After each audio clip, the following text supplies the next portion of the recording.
अस्सलाम वालेकुम जी, welcome back to my YouTube channel. उम्मीद करती हूँ आप सब खैरियत से होंगे। आज आपके साथ बहुत ही मज़ेदार किस्म के बहुत ही जो है चटपटे चटखारेदार पानी वाले आलू छोले की रेसिपी शेयर करने लगी हूँ। काफ़ी टाइम से मैं ये रेसिपी आपके साथ शेयर करना चाह रही थी क्योंकि ये बहुत ही मज़ेदार बनकर तैयार होते हैं और बहुत ही बजट फ्रेंडली भी हैं। मेरे तो इंतहाई फेवरेट ये रेसिपी है। तो चलिए इस मज़ेदार किस्म की रेसिपी को बनाना स्टार्ट करते हैं। अगर आपको पसंद आए तो वीडियो को लाइक ज़रूर किया करें। सब्सक्राइब करें ice and spice YouTube channel को, साथ में घंटी का बटन प्रेस करके ऑल पे क्लिक करें और पाएं डेली अपडेट। बिस्मिल्लाहिर्रहमानिर्रहीम। तो जी बिस्मिल्लाह करके रेसिपी को बनाना स्टार्ट करते हैं। मैंने यहाँ पर लिए हैं चने 1 गिलास और इनको मैंने 3 घंटे तक के लिए भिगो के रख दिया था। आप चाहें तो इसको ओवरनाइट भी भिगो के रख सकते हैं। मैंने यहाँ पर छोटी साइज़ के चने लिए हैं, आप छोटे बड़े कोई से भी ले सकते हैं। अच्छा, इन चनों को गलाने के लिए मैं यहाँ पर प्रेशर कुकर का इस्तेमाल कर रही हूँ और इसी में आपने 2 मीडियम साइज़ के जो है अच्छे से वॉश करके आलू डाल देने हैं। आलू आपके नमकीन होने चाहिए, मीठे आलू का इस्तेमाल आपने नहीं करना। और इसी के साथ ही आपने इसमें डालना है 1 चाय का चम्मच नमक और इसको आपने कम से कम भी 20 मिनट तक के लिए मीडियम फ्लेम पर जो है प्रेशर कुक करना है। और 20 मिनट इनफ होंगे, आपके आलू भी अच्छे से गल जाएंगे और जो चने हैं वो भी अच्छे से गल जाएंगे। अच्छा, अब ये जो चने हैं ना, इनका जो पानी है इसको आपने वेस्ट नहीं करना, ठीक है। इसी में ही अब हम सारा काम करेंगे। तो चनों को मैंने यहाँ पर एक बड़े से जो है बॉल में निकाल लिया है और मैं आपको चेक भी करवा देती हूँ। हमारे जो चने हैं ना वो अच्छे से बॉयल हो चुके हैं, ये देखें।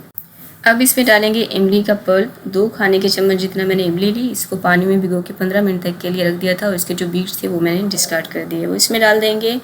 प्याज 1 मीडियम साइज़ का बारीक चॉप किया हुआ डालेंगे और 1 बड़े साइज़ का टमाटर इसमें डालेंगे, वो भी बारीक आपने चॉप कर लेना है। और जो आलू हमने बॉईल किए थे ना, उसको भी स्किन उतार के उसको बारीक क्यूब्स में आपने कट कर लेना है। हरा धनिया डाला है, पुदीना डाला है, आप अपने जायके के मुताबिक भी डाल सकती हैं।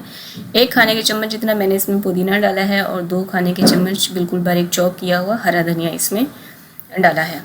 और इमली डालने के बाद मैंने इसमें डाला था टाटरी आप थोड़ा सा इसमें ना लाजमी डालिएगा, इससे आपका जायका जो चने का है ना वो बहुत ही लाजवाब किस्म का आएगा। अब मेरे पास रेड और ग्रीन कलर की दोनों ही हरी मिर्चें रखी थी, उनको मैंने बारीक चॉप कर लिया और ये स्पाइसी वाली तीखी वाली हरी मिर्च का मैंने यहाँ पर इस्तेमाल किया है। 2 अदद डालेंगे।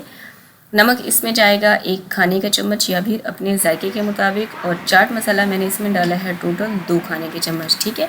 मुझे थोड़ा सा स्पाइसी चाहिए था, इसलिए मैंने इसको स्पाइसी रखते हुए ही थोड़ा सा चाट मसाला ज़्यादा इस्तेमाल किया है। आप चाहें तो कम भी कर सकती हैं। स्पाइसेस जब आपको बताया जाए ना तो आप कम ज़्यादा कर सकती हैं अपनी टेस्ट के मुताबिक, ठीक है। इन सब चीज़ों को आपने अच्छे से मिक्स करना है और ये है हमारी रेसिपी का फाइनल लुक। यकीन करें बनाने में कितनी ही आसान थी ना, खाने में उतनी ही लाजवाब। अगर आप चटपटे खाने के शौकीन हैं तो यकीन करें आपको मज़ा ही आ जाएगा। गर्मियों में दोपहर के टाइम अगर ये रेसिपी मिल जाए ना चटपटी सी, तो आपको जो है मज़ा आ जाएगा। लेकिन आपने इसको सर्व करने से पहले 10-1 मिनट तक के लिए फ्रिज में लाजमी रखना है और उसके बाद आप इसको सर्व कीजिएगा।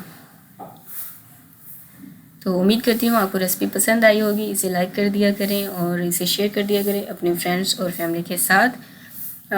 इफ्तार में भी आप इसको रेसिपी को बना सकते हैं, एक आइडियल रेसिपी है। तो मिलते हैं एक और बहुत ही मज़ेदार सी रेसिपी के साथ। मुझे दुआ में याद रखें। अल्लाह हाफिज़।